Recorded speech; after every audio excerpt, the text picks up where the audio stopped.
Have you ever had a dream that felt so real, so vivid, it changed the course of your life? Today, we're diving into one of the most iconic dreams in the Bible, Jacob's ladder. It's a story that's captivated hearts and minds for thousands of years, a powerful vision of connection, promise, and divine presence. So, grab your coffee, get comfortable, and let's journey back in time to a dusty, lonely place where a man on the run encountered the highway to heaven. Our story begins in Genesis chapter 28. Jacob, the son of Isaac and grandson of Abraham, is in a tough spot.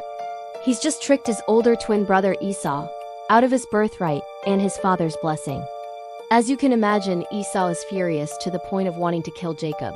So, on his mother Rebekah's advice, Jacob flees his home in Beersheba and heads toward Haran to find a wife from his mother's family. This isn't a triumphant journey. Jacob is alone, likely scared and uncertain about his future. He's a fugitive, leaving everything he knows behind. As night falls, the Bible tells us in Genesis 28, verse 11, he came to a certain place and stayed there for the night, because the sun had set.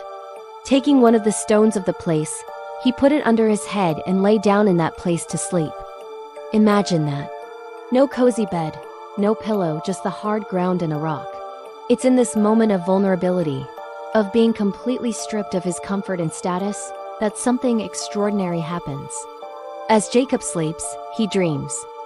Verse 12 describes it, and he dreamed, and behold, there was a ladder set up on the earth, and the top of it reached to heaven. And behold, the angels of God were ascending and descending on it. Let's pause and picture this. A massive stairway. A bridge connecting the dusty ground where Jacob lies to the vast, glorious expanse of the heavens. And on this stairway, there's constant traffic. Angels, God's messengers, are moving up and down, showing a continuous active link between the divine realm and the earthly one.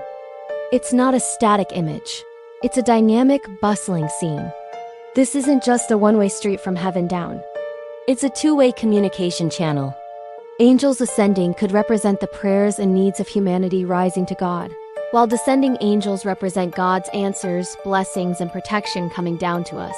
But the vision doesn't stop there. The most important part is who's at the top. Verse 13 says, "And behold, the Lord stood above it and said, ... God himself appears and speaks directly to Jacob. This is a game changer. Jacob isn't just seeing a vision. He's having a personal encounter with the Almighty. And what does God say? He starts by identifying himself. I am the Lord, the God of Abraham, your father, and the God of Isaac. This is crucial. God is connecting Jacob to his heritage, reminding him of the covenant promises made to his grandfather and father. He's saying, the promises I made to them, they now belong to you. Then, God gives Jacob three specific, life-altering promises. First, the promise of land. The land on which you lie I will give to you and to your offspring. At this moment, Jacob is a homeless wanderer. He owns nothing but the clothes on his back. Yet, God promises him and his future descendants the very land he's sleeping on. This is a promise of future security and a permanent home. Second, the promise of descendants. Verse 14 continues, your offspring shall be like the dust of the earth, and you shall spread abroad to the west and to the east and to the north and to the south. This is a promise of a huge family, a great nation that will spread across the world. For a man who is currently single and alone, this is a staggering promise of future community and legacy. And then comes the third and most encompassing promise, a promise of blessing and purpose. And in you and your offspring shall all the families of the earth be blessed. This elevates the promise beyond just Jacob and his family. God is telling him that his lineage will be a source of blessing for the entire world. This is the ultimate mission, the greater purpose behind everything. Christians see this as a direct prophecy pointing toward Jesus Christ, a descendant of Jacob, who would bring salvation and blessing to all of humanity. Finally, God gives Jacob a personal promise of presence and protection. In verse 15, God says, behold, I am with you and will keep you wherever you go, and will bring you back to this land. For I will not leave you until I have done what I have promised you. This is exactly what Jacob needed to hear. He's scared and alone, and God says, I am with you. I will protect you. I will bring you home. I will not give up on you. It's a promise of unwavering faithfulness. Jacob wakes up, and he is shaken to his core. Genesis 28, verse 16 tells us his reaction. Surely the Lord is in this place, and I did not know it. He's filled with awe and a little bit of fear. He says, "How awesome is this place? This is none other than the house of God, and this is the gate of heaven." That lonely, desolate place is transformed in his eyes. It's no longer just a random spot in the wilderness. It's a sacred space, a point of connection. The Hebrew word for place here is makom, and Jacob's exclamation shows his sudden, profound realization that God isn't confined to a temple or a specific city. God can be present anywhere, even in the most unexpected, difficult places. So, what does Jacob do? He takes the stone he used as a pillow, sets it up as a pillar, and anoints it with oil, consecrating it as a memorial. He renames the place Bethel, which means house of God. He then makes a vow, saying that if God will be with him, provide for him, and bring him back safely, then the Lord will be his God, and he will give back 1/10 of everything he receives. This is Jacob's response of faith and commitment. The dream wasn't just a cool vision. It prompted an action, a change in his relationship with God. So, what are the big takeaways for us today from this amazing story? First, God meets us where we are, especially in our Bethel moments.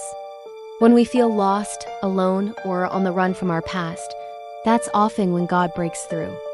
Jacob was at his lowest point, a fugitive sleeping on a rock, and that's where he saw the gate of heaven. Your hardest place can become your holiest place. If you're going through a tough time, remember Jacob. God's presence isn't distant. He's right there with you, even if you don't feel it. Second, the ladder is a beautiful symbol of Jesus Christ. In the New Testament, in the Gospel of John chapter 1, Jesus himself references this story.